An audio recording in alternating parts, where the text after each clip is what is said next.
বহু বছর পর যখন আমরা এই দুজনকে একসাথে দেখেছিলাম, যতটা না খুশি হয়েছি তার থেকে বেশি কষ্ট পাইছিলাম যখন দেব বলছিল যে শুভশ্রীর আর ওই ইনোসেন্সটা নাই, মানে ইনিয়ে বিনিয়ে বুঝাইতে চাইছিল আর কি। এটা এর কয়েক মাসের মধ্যেই আবার যখন শুভশ্রীর এত সুন্দর একটা পরিবর্তন দেখলাম, খুব ভালো লাগলো। মনে হলো যে ওর সেই আগের ইনোসেন্সটা দেখতে পাচ্ছি সামহাও।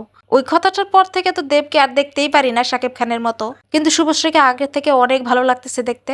আর মনে হইতেছে ভালোই হয়েছে এই দেব শালারে বিয়ে করা নাই, রাজি ওর জন্য ঠিক আছে। স্বামী বাচ্চা নিয়ে মাশাল্লাহ কি সুন্দর একটা সংসার ওদের।